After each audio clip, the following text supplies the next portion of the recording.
Okay. And I see that one other,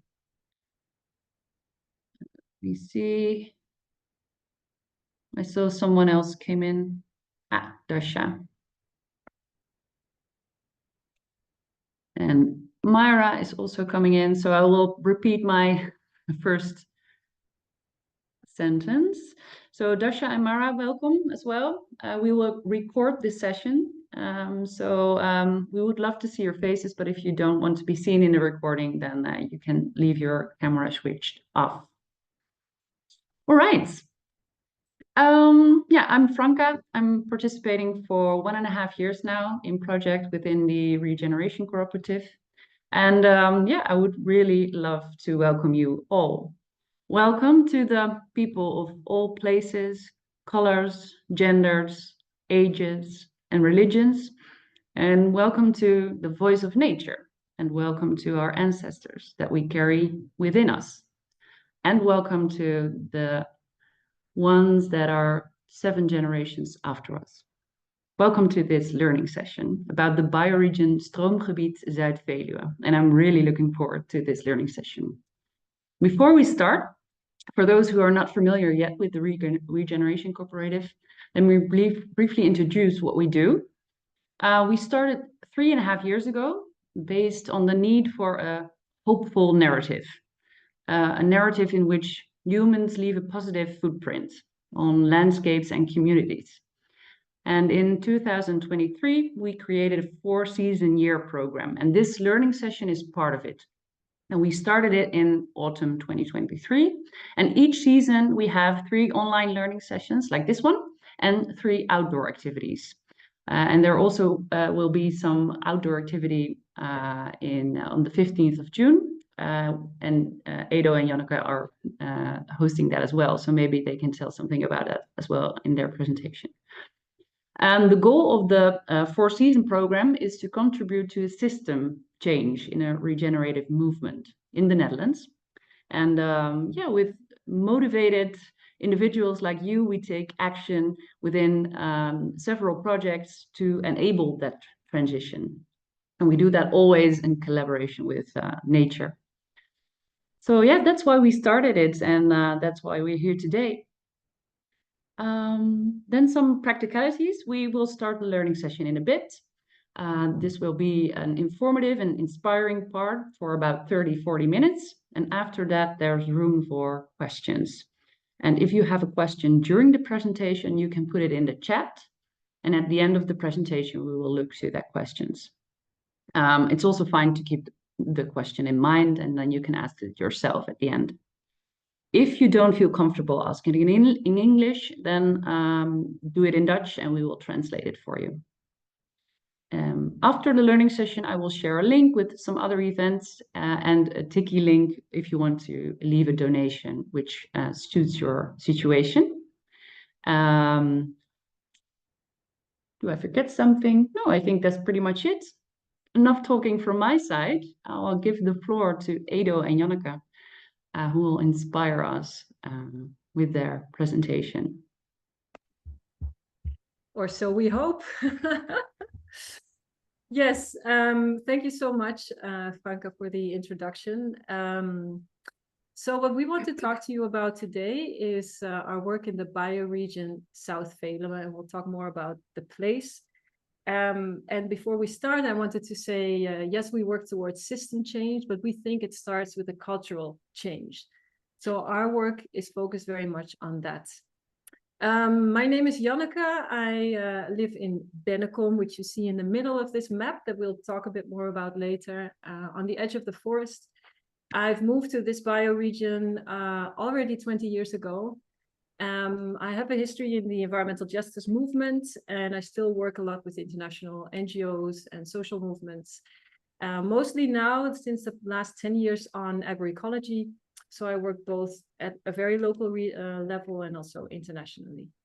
I also keep bees, so I produce honey, and I have a big garden in my community house where I've also planted a lot of edibles. So my name is Eduardo, or Edo. I also live in Bennekom, in the middle of our bioregion. I've been involved with farming and agroecology for almost 15 years now. I've set up a farm in Chile, and I've been working with smallholder farmers and indigenous communities also in Chile, also in other parts of the world, but mostly in South America. And I've been living in our bioregion, I think, for the past 4 years almost. Yeah. Franca, maybe we can stop sharing the screen for a moment, because we'd like to ask all of you who are now with us to put in the chat your name and the place where you live. And as you do that, we would like you to reflect on, in the region where you live, in the area where you live. Think about one place that's very important to you, that's meaningful to you, one place that speaks to you, where you like to come when you need a place to rest, when you need to charge. So what's that place for you in your own bioregion? So that is connected to the place where you currently live. So it would be great if you could put your name in the chat, the place where you live, and then reflect on this. What is that place for you?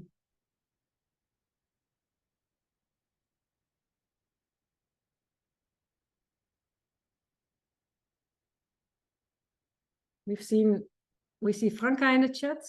Who else is with us today? And the place, you don't need to write your place down if you don't know it yet. Oh, there you go. Nice. So, Lara, would you like to talk to us a little bit about your place? Sure. Hi, I'm Lara. I live in Nijmegen. So the place I really like is the Waalstrand, because the Waal goes like right through the city of Nijmegen. And yeah, you can really easily get into the floodplains basically. And it's just such a nice place to go outside and yeah. Thanks. Also, candidly, I also really like the Waal and River, because the river I was born next to ends up in the Waal. I'm from Germany originally, but yeah, I stuck with my home river. Thanks, Lara. Atusa, could I invite you to share your place with us? Yeah, sure. Well, now I'm really in the place where I can most rest. It's in Hattem, where my parents live. I think maybe even in the same bioregion of the Veluwe, I'm not sure. But I live in Amsterdam, and I live very close to Rembrandt Park, and I come there very early in the morning to kind of start my day a little bit away from the people and the busyness of the city. And I think it's one of the few places where it can actually be really quiet around where I live. So that gives me a lot of peace in the morning. And it really helped me through COVID times. Then it really, I started to appreciate it much more. That's wonderful. Let's see, is there anyone else who would like to share their special place?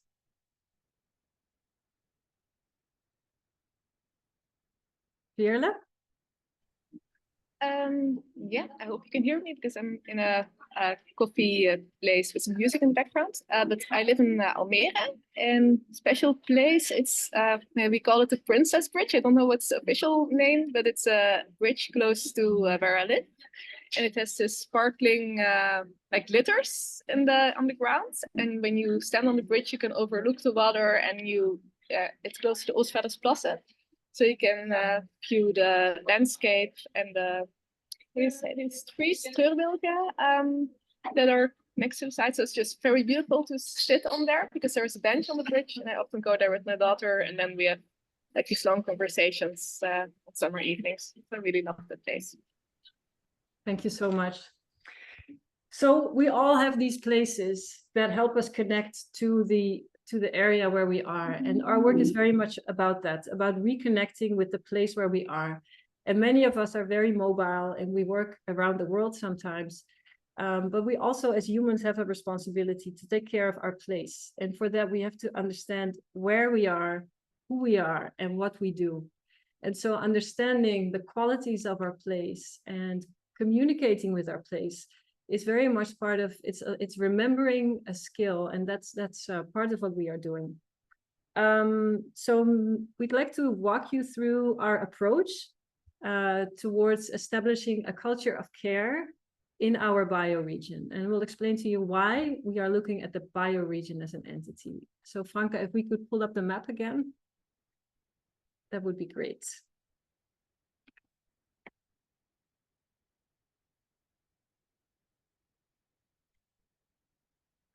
Thank you. So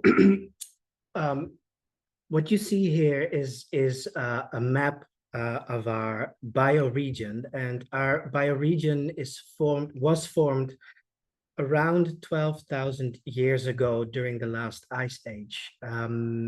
What you see here are two glacial formations. On the left side, you can see the Utrechtse Heuvelrug, and on the right side, you can see Veluwe's Massief. And the black line below, that's the River Rhine. And where it says Lunteren, there's actually a hill which is called the Goudsberg. And in this area, about 7,000 to 8,000 years ago, the first agriculture started. And it started here because it's a very rich, biodiverse place in soil. And also, when you think of the Netherlands is very flat. And this is one of the few places in the Netherlands where there's actually a height difference, where we have hills, where you can see the contours of the land. And so about 8,000 to 7,000 years ago, there were people that migrated to this area, and they started to settle. So what you find in this area is that some of the first agriculture in the Netherlands started here. And actually the agriculture that started here was very much influenced by the Middle East, by the Fertile Crescent. The oldest grains that we have in the Netherlands, they mostly come from the area of Turkey, Syria, Iran. And so the old grains, they have a very deep, deep history. And also we, as a culture, we have a very long-standing relationship with the Middle East. So the reason that we started looking at this map, this area, is that Janneke and I, we both work for an agroecological producers union here in our area. And when we started to think about the distribution and logistics for this union, we took a look at the map, and actually we started looking on where they are situated. And they are situated in the same places where the first agriculture started. So this union with 40 producers is like an echo of the first pioneers of the first agriculture that started in the Netherlands. And so we saw a very deep correlation between pioneering in our deep, deep history and also pioneering in current times. And so we started to really study this area. And one of the things that you see here, because of the height difference, the water flows from Lunteren and it goes through the glacial hills all the way to the Rhine. So we have a water catchment system in the Netherlands that's visible. That's a very unique thing because, as we discussed, the Netherlands is really flat, and especially the Westland is actually man-made. But our area is naturally formed by these glacial hills. And these old pioneering agriculturalist cultures that we had 7,000 years ago, they had a very deep connection to this area. They had a very deep relationship as part of this area, as nature, and they were really focusing on communal living in service of the place, so that the place could also be in service of their communities. And so also we saw that there is this very unique quality to this old culture that we would love to see back in our current culture. Janneke, maybe you can Yeah, add so something. and because this session is also about decolonialism, and so this is where that comes in for us. So we're looking at our far past and who we were as humans in this region, and especially how we were. So this connection with the place, our knowledge of the plants, our connection to the past and to the future generations, and our ability to take care and to be guardians of our surroundings, that is what we're trying to remember now. So this first started to fall apart when the Romans entered into this area. And they started to centralize decision making. They started to extract resources away from the area. And so we see the arrival of the Romans as the first colonial movement in this area. So what we're trying to do when we say decolonialism, it's about remembering who we are as humans in the place where we are. And also, you know, a big part of colonialism is oppression and is the patriarchy. But if we go further back, and if we go to these old pioneering communities, then we see that nature actually was at the heart of these communities and at the essence of who they were and how they were reflected. And so those are the things that we would love to see in the current times, as well as a quality of our collective culture. Janneke and I, we both have worked in South America and also with indigenous communities. And in these cultures, we see that this is still much, this way of being together with their place is still very much alive and is still very much a part of their culture. And so we have this notion that this only happens in their cultures, but actually now that we started looking back at our own territory, we see that this was also part of who we are as humans, and this is also part of who we are in our territory. Franka, can we move to the next slide? So what we're trying to do in this bioregion, which is also a concept that we have learned in other places around the world,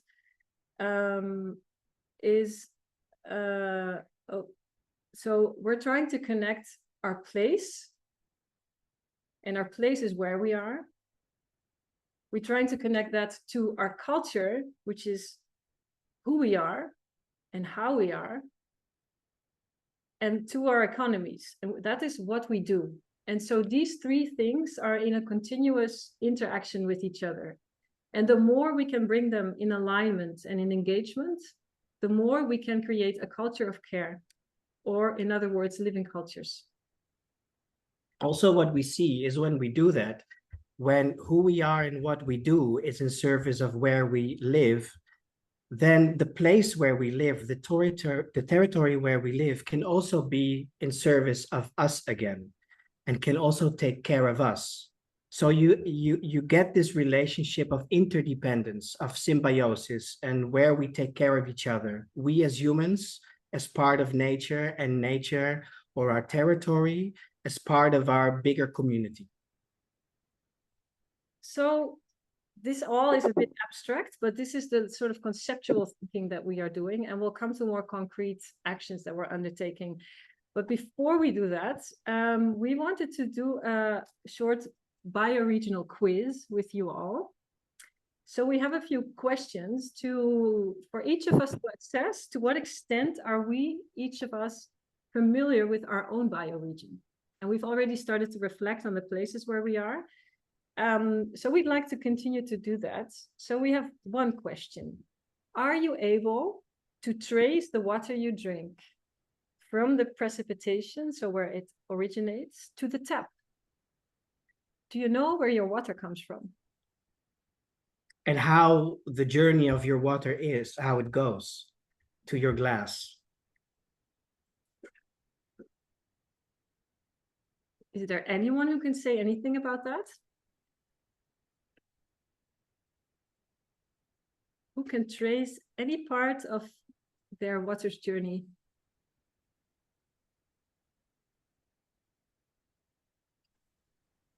I can say that I don't even know where it goes, you know, so I don't even know what's after. Well, actually, that could be a second question. Do you then know how it leaves?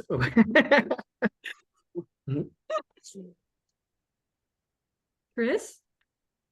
I don't know. I the same. Like really, I can't trace it. No. Oh,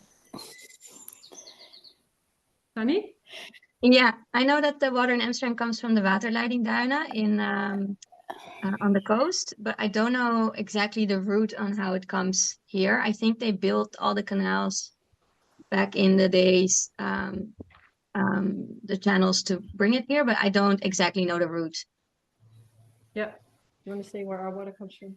So yeah, actually, there's a few places in the Netherlands that are directly living or connecting to where the water falls. One of the places is the Westkust, where the Kennemer Duinen are, where I know Marielle also lives. So yeah, the Waterleidingduinen feeds most of Haarlem and Amsterdam. In our case, the Veluwe, we live on top of our water bell, a water bubble. And so we drink directly from where we live, but that's only a few places in the Netherlands.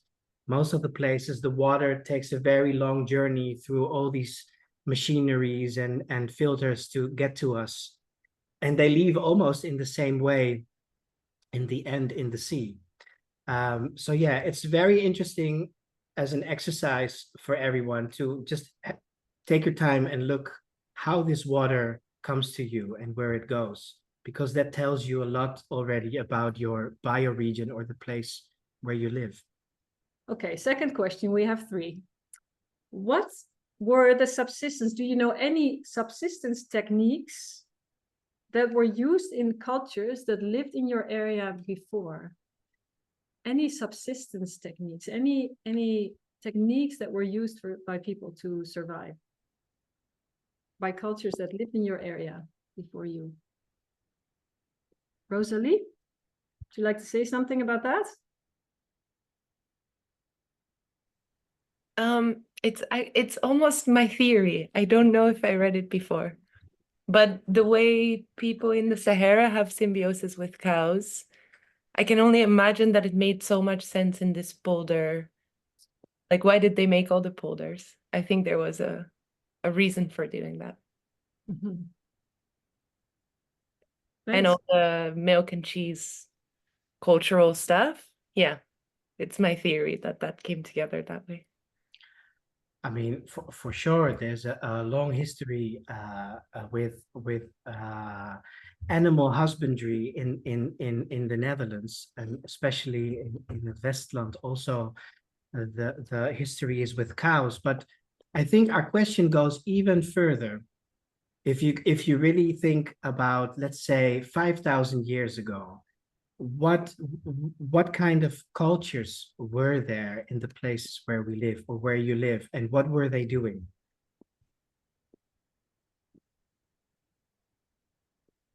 I think that's kind of the exercise that we've been doing here also. And I think when you start looking at a bioregion, you can have a look 500 years ago, 1,000 years ago, and then as you go deeper, you will see that there is lots to be told about these old cultures, about not just the place where we are, but about who we are. Yeah. And I I think think what you say, the about the symbiosis. west of the Netherlands, the tricky part is that it was a sea Uh-huh. that long ago. Yeah. So there were creatures living there, but not human creatures, I don't think. So maybe we can go before the Ice Age. Actually, the North Sea didn't exist, and before the last Ice Age, so before our bioregion was formed, actually there was a plateau which is called Doggerland. And the culture we have here is actually the same one as in the British Islands. And so we have this very, very deep history with the British Islands, because not so long ago, we were actually connected. So you can have a deeper look at our history. And that also gives us a lot of indication. So it gives us an indication that climate change has been part of our history. And also dealing with climate change and dealing with resilience is part of our history. Susanne, you're making an interesting comment in the chat. Could you say something about that?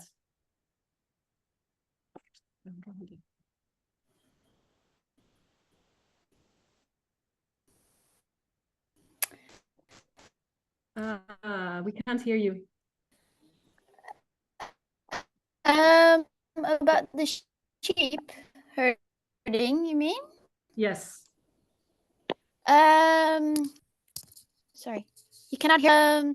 Yeah, I have been here now, and I used to study in Wageningen, and yeah, this area for me is very well known for the heath, and it's always a debate whether it's to what extent it's a natural landscape. It's a landscape that was created, and I know that at some point they did. I don't know which reason anymore, but they started to keep sheep.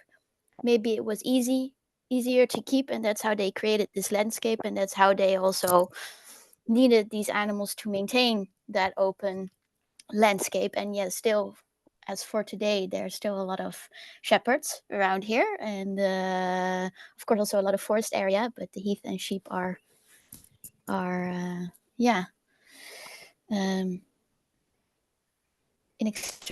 inextricably linked together.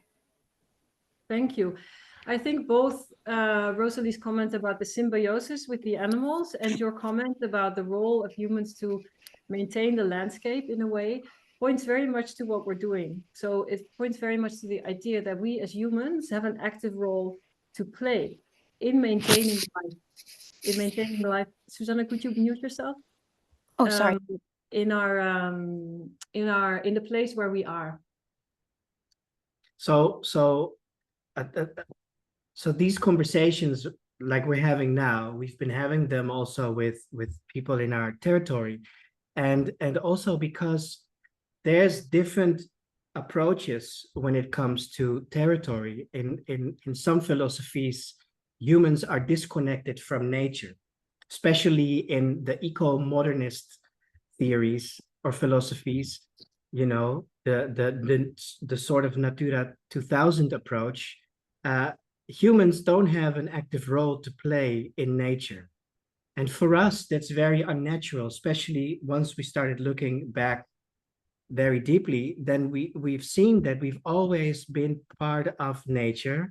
We've always had an active role to play, but we have also formed our territories, just as our territories have formed our culture.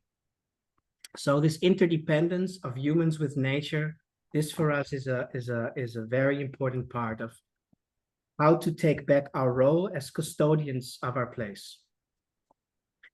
Yeah, so the idea that we need nature to let nature, you know, do what it does, and for us to be outside of it, literally, that's a notion that we're combating actively by looking back at our deep history, by looking back at how humans have always played this role in maintaining the landscape and in increasing the abundance of life in our places. Okay, we're moving to the last question. My last question in the bioregional quiz is, do you know from where you are sitting now, would you be able to point north? I'll give you a few seconds to think about it. Where is north for you? And then I'm going to count to 3. And so the answer to this one is a movement. Then I'm going to count to 3, and we're all going to try to point north. Yeah? 1, 2, 3. We're not even pointing in the same way. Yeah. Nice. Well, there's no way we can check it, but so these are questions for us to help think about the place where we are, to understand where we are, and to understand our position and our role in connection to all the different qualities of our place. Okay, are we moving on? Yes. Yes, we're going to move towards showing you a few images of what we've been doing since we started this process of fostering a culture of care in our bioregion.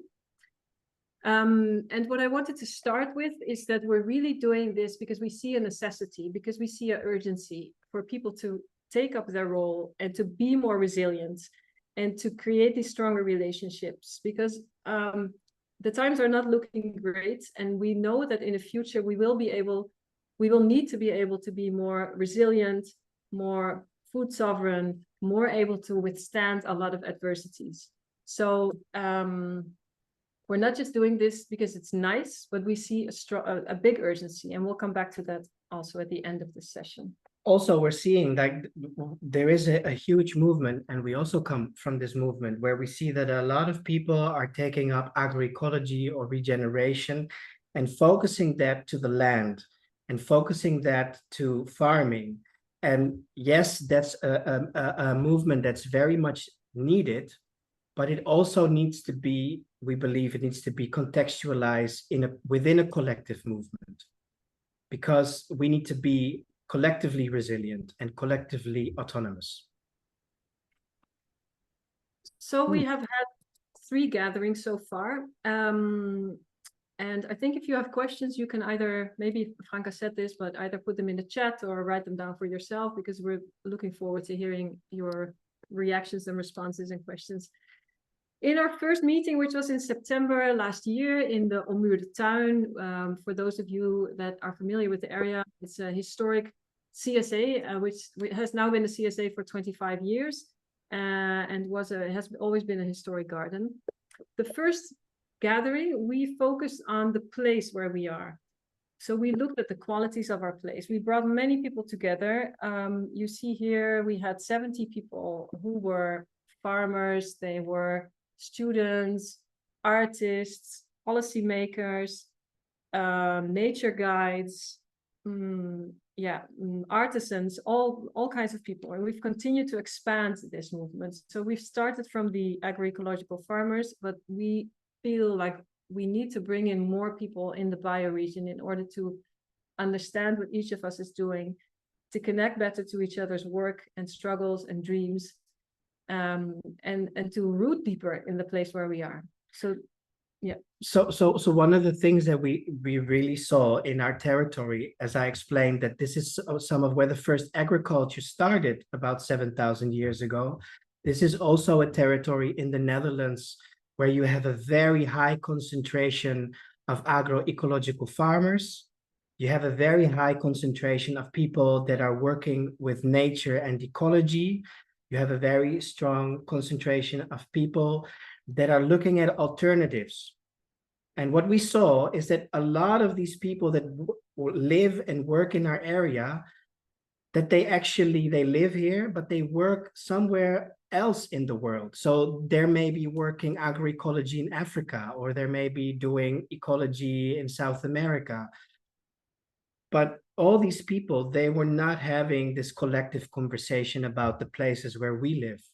So one of the things that we did when we assembled these people is we assembled them because they are inhabitants of our place.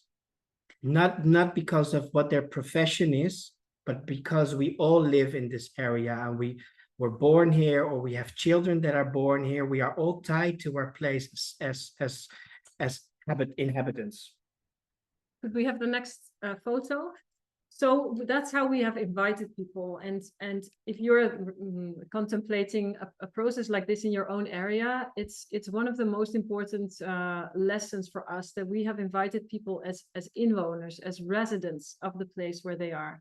And then, yes, they bring their profession, their networks, their skills. So all our process is geared towards building relationships of affect.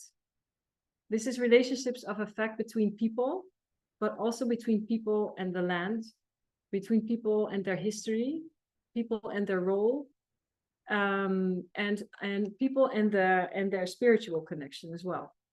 So we use storytelling because this is a great way to understand where we are, where we come from, and where we want to go. So here we divided in groups. We did a method that's called collective story harvesting, which you can look up. We had several stories happening at the same time in parallel. And this was Sidi, who you see in the middle, who shared her story when she came to the bioregion as a refugee from Eritrea. And how she landed in Wageningen and then grew up here, and now has taken up a role to care for the community. So she shared the struggles that she addressed, her family's traditions that are still alive now. And there was a really beautiful conversation here where people connected. So the listeners here were listening actively. They each had an assignment to listen to moments of transformation or to qualities of the place or to visions of the future. So we gave everyone assignments, and from these 6 stories that were shared, we extracted across these stories an image of where we are and what is our vision for the future. So maybe we can have the next slide. I don't know why, but I have to putting up it again before I Yeah. can go to the next one. But It's sorry okay. for that. It's okay, no problem. Yeah. So here you see people from very different walks of life connecting with each other over personal stories and very personal questions. So we've really tried to invite people to be there as a human being and not so much in their profession. Maybe we can go to the next slide also.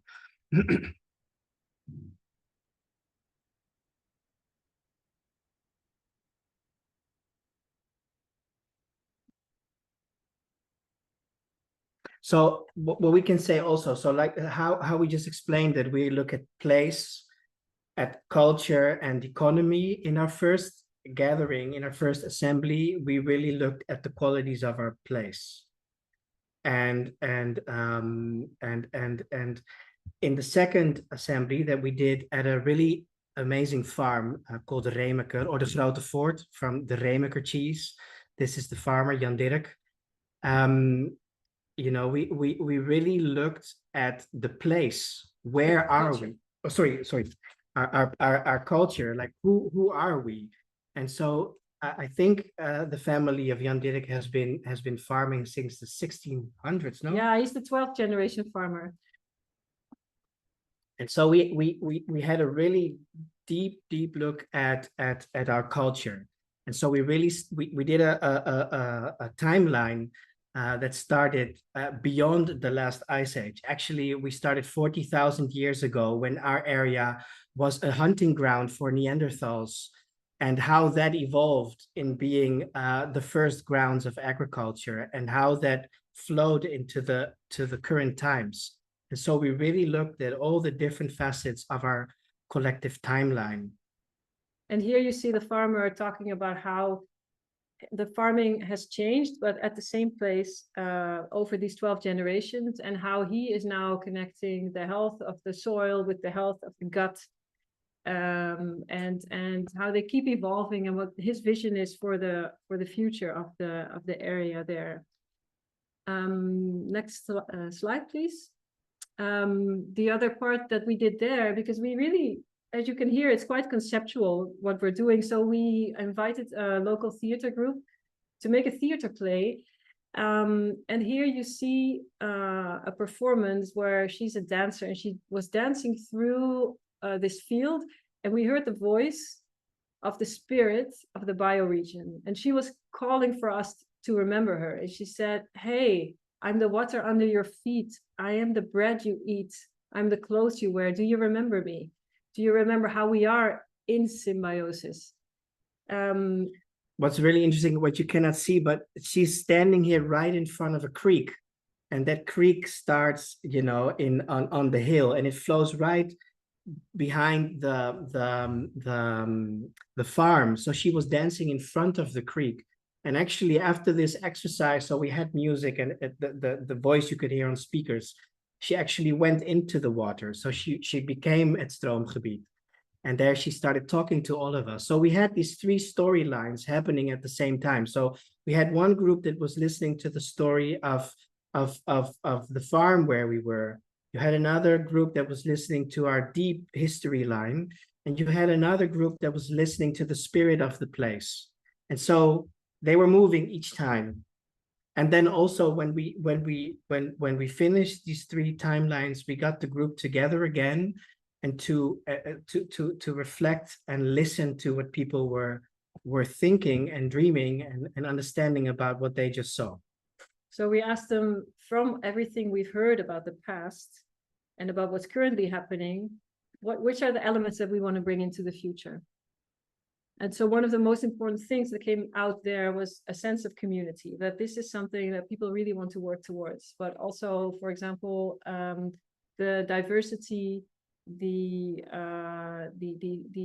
feeling of caring for each other in many different ways. And caring for the place as also a intentional movement. So if we go to the next slide, we can show you some images of something we did last week, which was our third gathering, which was very much focused on economy. So what we are doing. So we wanted people to look very differently at the idea of economy. Oh, before you. Yeah. So what we do also, so a big part of what we do is that once we started really looking back at these old cultures and how they are connected to place, from our formation in different parts of the world, what we've always seen is that when we gather together, it's also a ceremony. So we always start with a ceremony, and the person that does our ceremony is actually Esther, who runs the Ommuurde Tuin. And so we bring in also old ways of having ceremony, of honoring our land and honoring ourselves as groups. So we bring in the 4 directions, we call in our ancestors, we invite future generations, and we always connect together first before we do the sessions.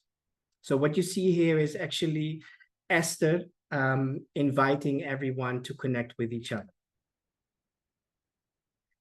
And what we're seeing is that this really helps people feel the unity among them with the place where they are, and also as part of this process. And we do have new people coming in every time, but because this has become the way we do things, we see that for new people, they easily flow along with the rest of the group.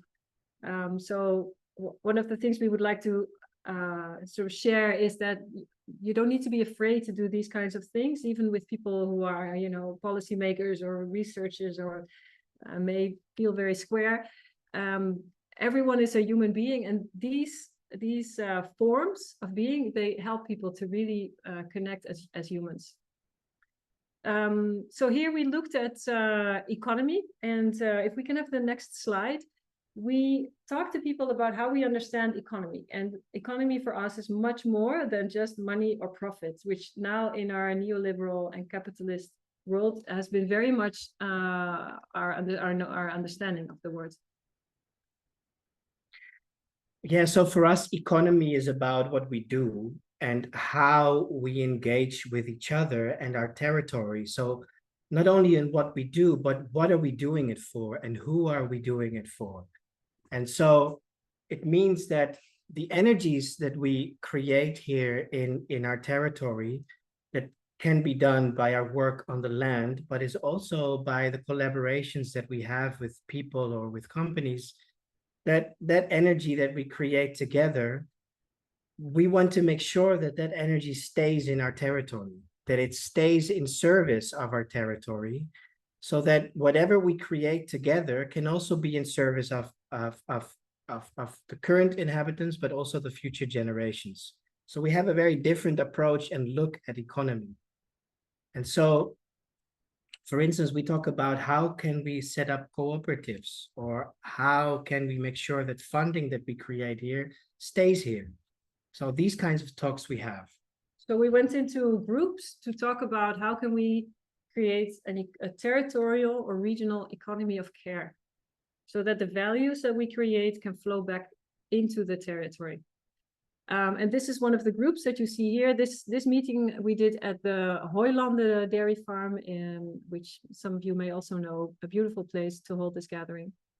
And then out of this process, we've now distilled 6, like a strategic action agenda with 6 actions, which we also thought we'd share with you, just to make it a bit more concrete on what are we now concretely going to do. And that would be the next slide, Franca. So how can we create a culture of care in our bioregion? So, in many regional approaches, they first have a look at how can we change the land or the landscapes. And as we were explaining, for us, culture, place, and economy are actually, they are overarching. And so if we create a culture of care where we can take care of our communities so that our communities can take care of our land, then ecosystem restoration is an eventual outcome. It's not our goal. Our goal is actually to create communities of resilience, care, so that we can have territories of resilience and care. Yeah, so just to walk through them, and I see there's one sentence that doesn't completely flow yet. But so the first one is that we want to set up a cooperative with a common processing unit under the principles of the commons, so that everyone who wants to process either food or non-food items for clothing or for building materials can use that space together. And for the cooperative also to generate value that can then flow back into the region. Yeah, and so and also the value that we create, if we put that in our regional fund where the inhabitants also have a say in the fund, then we can also as a collective and as a community decide where this value goes to. And that can either be education, for instance, or we could invest in maybe buying up land to create commons again and get land out of the market and back into the community. So these are the things that we are discussing as a collective. Also, we are looking not only, like Janneke said, at looking at producing food, but we're also thinking of producing fibers, functional components, all these materials to be more resilient and to be more independent and not to be so much depending on outside resources.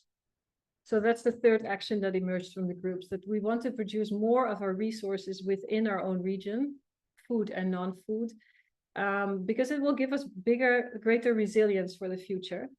But resilience is not just the material side, it's also mental and physical resilience. And so we're very happy that we have a few people who are personal trainers, who work in sports, who also understand their role in this way, who are connected to our process.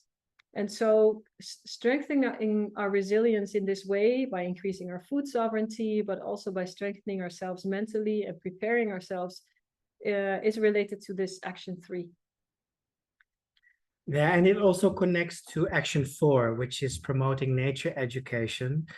And not just for children, but also for adults. So eco-literacy is very important to understand how the ecology around us works and how we are part of this ecology and how we can also not just make it work, but how we can be part of this chain of life, this sequence of life. Which we feel is not always integrated when people talk about nature education. So it's about nature, but also in nature and with nature. But nature, we understand ourselves, of course, as part of nature. So the role of humans in learning about nature, that would be the new thing here. And then how do we learn about nature and how can we understand our role? We need imagination and we need to foster a different way of being and acting together. So we also talked about fostering a culture of care. And we had many artists, people working in the cultural sector in this working group particularly. So one of the things we're looking at is to have a festival in our territory in the next year or so, where we bring artisans together with activists and farmers and musicians, and we celebrate life, but we also look at our role together as humans. And then action 6 is really this idea of weaving and bringing people together. And we've now done 3 big meetings. So we're now looking at how are we going to continue to do this. One of the very important things that we do is that we make a newsletter where we write down a lot of events that are happening in the bioregion. And we pluck them from different sites. So some sites are focused on nature and there's like an owl watching workshop or something like that. Others have to do with communal eating. Others have to do with events with refugees, for example. And for us, all of them are connected to a culture of care. And we've heard from many people that we bring things together that seem disparate, but actually all are related, and that helps them understand how we can actually contribute to a culture of care. If you want to be also, if you want to know what's happening here, you can actually go to our website, which is stroomgebied.org, and you can yeah, you said you can subscribe for the newsletter. It's a piece of advertisement. Okay, I think this is the last slide. Let's see, we have a short video of 4 minutes to have a few voices from our territory. What do you think? Should we do that? Maybe we should first hear some questions. Yeah. And then yeah, I think that's a good idea. First some questions, and then we can close off with the video at the end. Yeah. I think it's a very nice one to end the session with. I saw already a question of, I think it was Marielle. How did you select the people on the list of invitees, and how did you invite them? So first of all, we started our process from out of the agroecological producers union. So for us, all these farmers were obvious people to invite. But we had a lot of talks about, if we only stay within the farmers realm, then it's just the farmers talking. And also we had this talk about, there's so many things happening here with the university, that there's so many people that are involved in ecology and biology and science, that we felt from the get-go that we had to invite as broad as we could. And so we just started talking and discussing about people, and then seeing if these people that we thought were interesting were actually living in our territory. So sometimes we had an idea to invite someone, but if they weren't living in our territory, it didn't make sense to us, because it has to be territorially based or bioregionally based. So we had these talks about who to pick and for what reason. Like, we really thought about, what is the reason that we want to have this person in our circle? Yeah, so we invited broadly, but not too broadly. I think what's important to mention here is that it's a very Dutch thing to think you need to get all the voices on the table. Exactly. And we see this a lot especially in the realm of landscape restoration, or people that have this regional approach, the gebiedsprocessen in Holland that are often very top down. They want to bring all the voices to the table and then think that they want to find a commonality, and that's where they move forward. So our starting point first is not the bioregion. Our starting point is creating a new culture, and we take the bioregion as an entity to work from, because that's how we can root. But also we, in our theory of change, if you want, in our process, we want to first create a coalition of the willing. And this is where we bring people together who have a connection, an affinity with this idea of a culture of care, but they are not connected to each other. They may not know each other. They can't see how they can work together. So we have, for example, Drinkable Rivers, which is a citizens' initiative. They do measurements about the water quality of the Rhine. And we had people from the Waterschap. They didn't know each other. And then we had people from who were called water swimmers, and who sing songs to the spirit of the Rhine. So very, very different types of approaches, but they found each other in our assemblies around their care for the Rhine. And this was really beautiful for them. They're now connected, and they're doing things together. So and that's all around water, but there are other people also who work in different areas. But this idea of the coalition of the willing, and to first find strength in each other, and to understand collectively who we are and what our role is, and then broaden the circle, that's very much part of our approach. Thanks. How it's just also a question because I don't remember, but how did you invite them? Was that sort of in a very personal way, or was it, I'm just curious, because I think it makes a lot of difference. So yeah, I think the invitation is one of the most important parts of the whole process, is to really understand who you're going to invite, what for, and also how you invite them. So luckily, Janneke knows a lot of people here in our area, in our territory. So I think in the beginning, especially, all of our invitations were warm invitations. They were very much so on a personal note. So we do feel that because we're now getting more people that don't know us yet, and because we look for them on the internet, we have some great interns like Myra, who's with us now, who also help us to reach out in those municipalities and places that we don't know very well yet. For example, there's an artist in Ada that has now come to the last assembly. She works on, she does location theater, and she connects it to nature. And we didn't know her. And we sent her several emails and she was like, who is this person, Janneke? I don't know who she is. What's this invitation? And then finally she came and she said, oh, but this is like a family that I already know.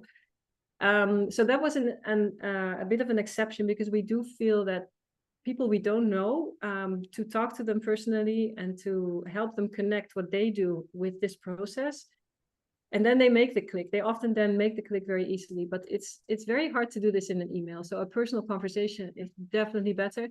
And we do also see that if people have been part of the circle and the collective process, that also changes something in them. They also invite people. So we had people that were Yeah. involved in the first one, and then they say, you know what, I think this person actually should be part of the conversation, or they have something to bring or to give.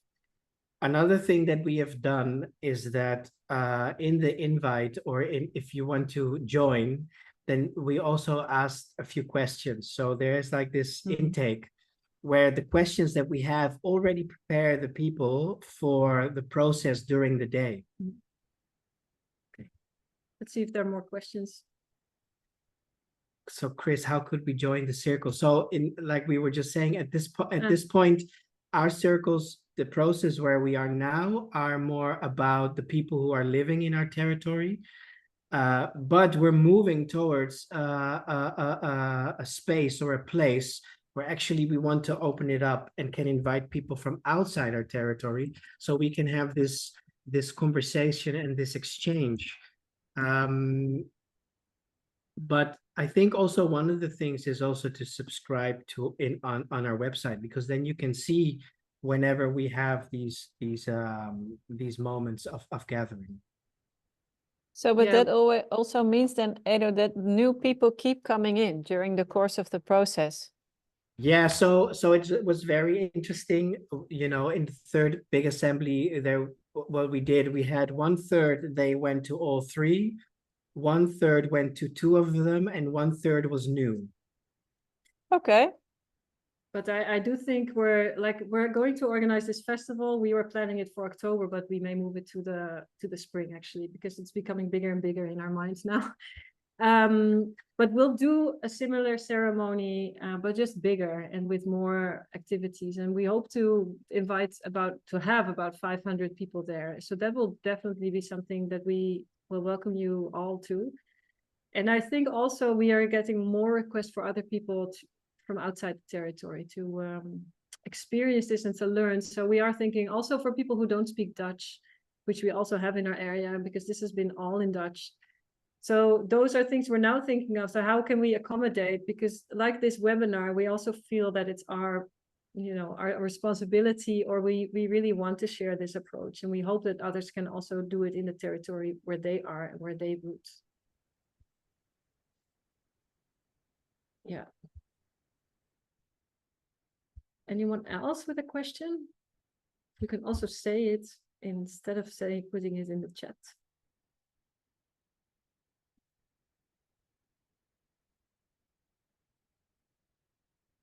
Rosalie. Hi. I have a question of a little bit of a different nature. But I showed up also late to the meeting, so it is possible that it's outside of the scope of this meeting. I'm not sure. Let me know if it is. But I'm very curious why you chose in the process to set up this link with local economy of like money not flowing out of the region. My first reaction to that is, but why? And that's maybe also because I grew up in cities and I have very many links with people in other global cities, and yeah, where other places also where a lot of funding could be needed and community could be needed. And yeah, I'm just curious why that economic part was tied in with it for you. What was so important about that? So good question, very good question. It's not about keeping everything in our territory. Actually, we're very much interconnected with different territories. But we're now living in a time that the food that we eat come from maybe multinationals. And so the movements that we make in our work and the value that we create, once we hand it over to a multinational, it really disappears in one way. So we're giving away our autonomy. And once we start having a different approach to the value that we create, and at least not all of it, but keep a part within our territories, then we have autonomy on the monetary side, but we have resilience in the cultural side to make decisions that are actually more in accordance to the place where we live and to the cultures in where we live. So it makes us less vulnerable, right? Resilience is about being less vulnerable.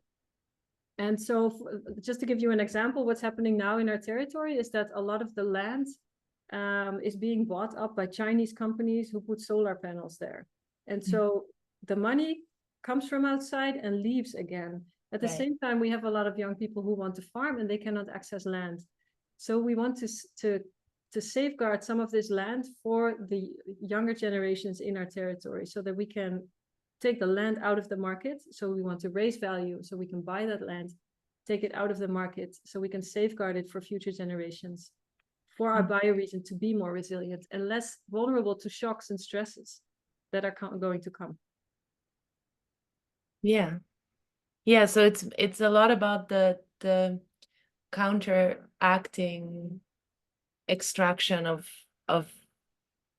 like the kind of the pure capitalist thing. Oh, absolutely. Yeah. This is so we have a very big so there's a difference for us. So the patriarchal neoliberal way is an extractivistic, capitalistic, unidirectional way of extracting not only money but our energy from wherever we're living. And so that's very much based on Darwinism, on survival of the fittest. But that's not how nature works. Nature works because there is hyper collaboration, because there is symbiosis, because units take care of each other. And so we're approaching economy in that sense in a very natural way, where we have this interdependent relationship on the things that we do for the place where we live and the people that we're doing it with. Atusa, I see you have a question. Sorry, I wanted to say, so this notion of extractivism and capitalism versus hyper collaboration, interdependence, and abundance. So we look at an economy of abundance. Yeah, thank you for explaining it better. I think the belonging part of it can feel tricky for me, and for a lot of people I know. So that's a very important point to bring in that perspective of where you're coming from. No, that's a very important point. I'm very happy that you're putting it into the discussion, because one thing with bioregionalism is that you can also become very much closed down to the cultures around us. And so that's also why we started this talk about explaining how agriculture came to us, and that it came from the Middle East, and that we are children of migration, all of us. The Dutch culture is established because of migration from the Middle East. So we have this very long relationship with the cultures that are there. And so we have to really understand that we shouldn't close ourselves down, but we should have an open approach. And so it's even beyond solidarity with other communities. It's about interdependence. Yeah. So yes, we hope that everyone is able to root in their places while being interdependent, also with others around the world. And in the current political climate in Holland, it's even more important to say this. Yeah, yeah, Yeah. very much so. And I think that's why it needs also it needs the long-term perspective, but also a very short-term perspective, that there's so many young people today who don't really grow up connected to any place. They grew up in transit. And when you start talking about Dutch culture being rooted 7,000 years ago, I feel an immediate sense of alienation. Like, oh, that's not for me, even though all my ancestors happen to be Dutch. So I just wanted to also bring that. But thank you so much for explaining, because I really understand where you're coming from. And yeah, language can be so tricky. Anyway, sorry, Atusa also had a question. Sorry, I'm taking... Great points. Thank you, Rosalie. Thanks. I see a question from Atusa, but I'm looking at Franca about time. Well, time-wise, it's okay. Yeah. Yeah. Do you want to read it, Janneke? Maybe Atusa can read it or say it. Yeah, sorry, I'm moving for a second because my mom was trying to draw my dog and there was a lot of noise around me. But my question is, yeah, so I think it's very interesting that we speak about connecting to ancestors and indigenous knowledge and all these kinds of things in a Dutch context, because like I feel that we usually reserve this kind of discussion and concept for places far away, you know, like global south, whatever you want to call it. I don't like any of those terms, but like it's always like, okay, we have places far away where there's still people with indigenous knowledge, but then in the Netherlands, no, we do everything in like the developed and smart way and you know, and so forth. And I wonder if you try to see how we can apply this to the Netherlands, how people react to it around you, and if it's easy for people to tap in, or if there's a lot of restriction to how much they can imagine themselves actually also having this type of indigenous knowledge and culture underlying their society. Well, we see that, and as we are discovering it, it resonates with them, and then they are looking for what that means for them. And so it's a journey of discovery that we're doing together in this process. But Rosalie mentioned the sense of belonging, and that's very important for people, that this helps them to really find that sense of belonging to our place, and to then create that culture together, but know that it's not isolated. We come from a long history. Also, I mean, indigenous knowledge, we in the Netherlands, we are also indigenous, and we forgot a lot of this knowing. And so it's more about remembering also as humans that we are very much an intrinsic part of life. And so by honoring that we are also part of life, we can really connect to each other and to our place. And I think what we're feeling and what we're seeing and what we're getting as a feedback is that people are really yearning for the sense of belonging and the sense of deeper connection. So also in this movement, Janneke and I, we mostly talk about our cosmovision. So how do we connect our place to even the stars and beyond, because we're also part of that. And what I feel is that it's starting to become easier to connect with different cultures, different religion, because we're finding a common ground of sacredness. Nice, thank you. I think we have still room for 1 or 2 questions. Yeah, and if it's not a question, that's alive for you now. I'm just curious to know what is resonating with you. What is where do you have doubts maybe? Like what is this saying to you all? Hi. Yes, maybe for me, I would like to express that I would love to integrate this in my life. I definitely sense this disconnection from the space where I'm at. I'm also not from here, so I guess that it's like an extra level of disconnection. Also, the city has this fast pace, so that makes you also be too much on the mind, and not really have the time to observe the details or to feel connected to nature. And then that together with the fact that everybody is in a rush makes those quality to seem, even though if you are ready to connect in a deeper way, the environment around you in a high percentage is just not even aware that you are there. So I just wish to find a way within my lifestyle, my current lifestyle, in which I can bring these qualities. Because I also tend to feel myself, in fact, this affects me and it makes me to get into a space that is also more rushed and less in connection with myself and others. So I don't know if you will have some suggestions that could be like help to integrate these qualities into our lives. Oh yeah, that's so yeah, maybe so next week we're having a working day also together with Regeneratie Coöperatie, and so maybe that's a nice space and place for you to connect with that and to also maybe extend this conversation. That's very nice. Yeah. Which day is that, by the way? Saturday the 15th.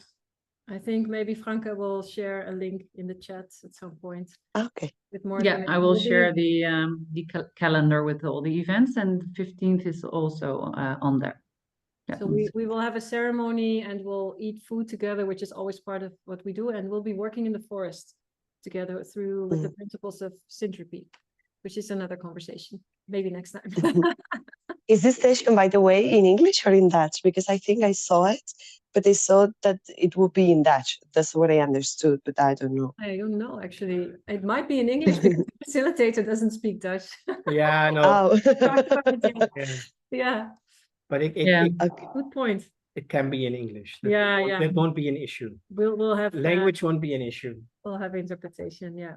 But most of the time our action days are in Dutch, but most of the time it is in English because there are always some English participants, and we can travel both ways. Talk. Translate. Yeah. Thanks. Yeah. Okay, thank you. But ideally, and I'm glad to see Marielle saying she wants to start a process like this in her own territory, in her own bioregion, and we of course we hope that we can sow a seed here for these things to happen in different places, and maybe that's something we can talk to the Regeneratie Coöperatie about. Like, how can we support that? That's amazing. Thank you. And we'll invite you all for the festival in any case. For a big tasting. I'm on the newsletter already. Oh, already? Yes, I just did it. Thank you. Nice. We have a poem we would like to read to you, but let's see first if there's anyone else who would like to say any reactions, any reflections. I actually have another question, if that's okay. Yeah. You say a lot of what you do is like based on before the Romans and the culture that was there. What was your process of like researching that? How did you learn about it? What was that? How? Oh, okay. So that's interesting. There was an interesting process. So I live on top of where the first settlements were, and so I live in between the burial mounds and the raadakkers. So I've been coming to that place also for about 15 years now. So I've always had these questions about this place, and I was also having a lot of questions about the names of the place. So I just started researching the names, the place, and then talking to people in our neighborhood, talking to farmers, and just like collecting these bits and pieces and getting deeper. And it was a process. The process is still ongoing because we really don't know everything yet. And I don't think we will know everything yet. But the process has been really hands-on in the place, researching and also understanding about plants has given so much information about ancestral uses of plants. and herbs and flowers, and just interconnecting all these things.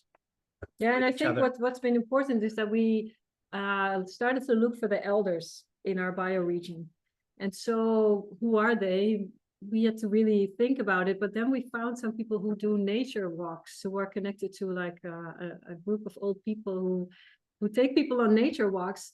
And we had a really interesting night one time in this old man's place, and his wife kept giving us very strong black tea with sugar. And but he was just talking and talking, and he knows how every little hill in the area has evolved, and he just had a huge amount of knowledge, and he put maps on the table, and that was great. And there's another grain farmer who grew up here and who's now reintroducing historical grains, who also knows a lot. He's another one of the elders. So it's also a process of slowly starting to understand who are the people that carry this knowledge. Yeah. And then it's our role also to bring this knowledge back into the future. And then also we get criticism from people who say like, oh, but this water flows that way. And then we started to research it, and we found out that the peat has been dug away from the northern part, which now makes that the water goes north, but it used to go south. And so we also learn by people's questions and responses some of the things we need to learn more about.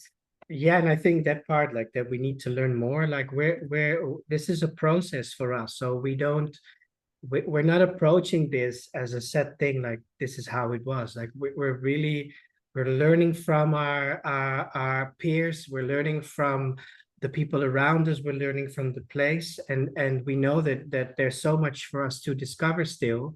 So it's also being very curious and modest and learning from people. So we're not just, I think book reading is the least that we do about the topic here. Like it's really about just connecting with people in our territory. Thank you. That was cool.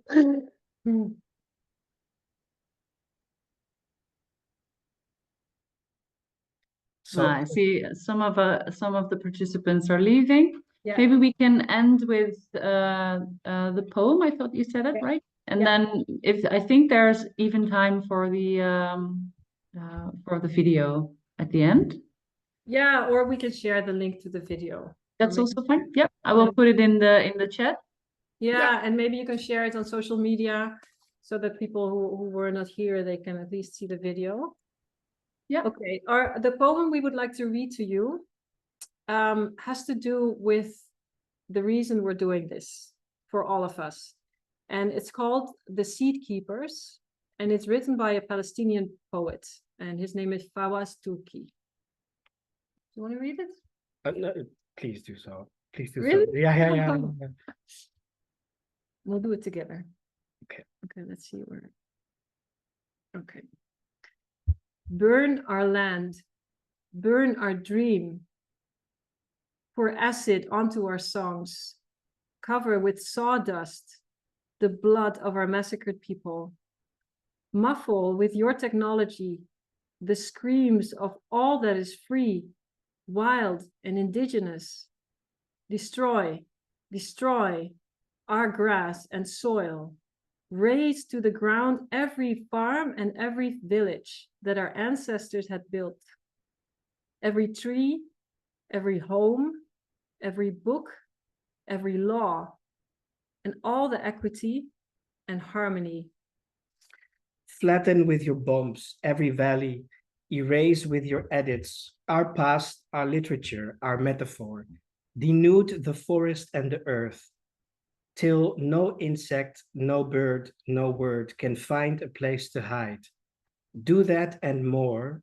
I do not fear your tyranny. I do not despair ever, for I guard one seed, a little life seed, and shall safeguard and plant again.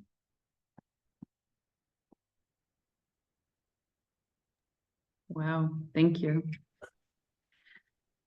Well, is there something you want to say more than you already shared with us, Edo and Janneke?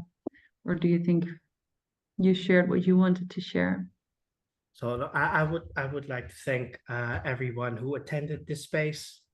It's always it's always great to be able to share a little bit of what we do, and also to hear questions and comments from the people around us. So I thank you all.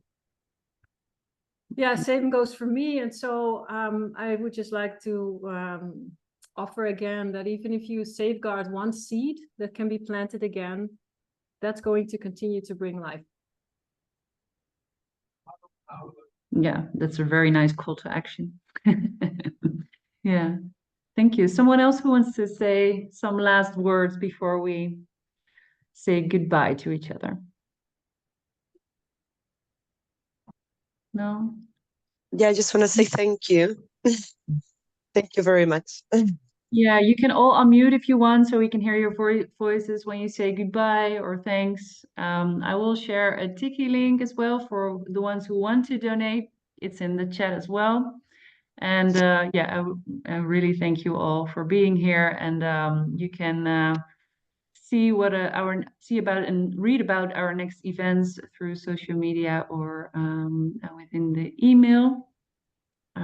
Yeah, and it was very great to have you here, Edo and Janneke. And I will not be there next week, but I'm very jealous of the ones who will be there. So, yeah, enjoy your time, and see you again.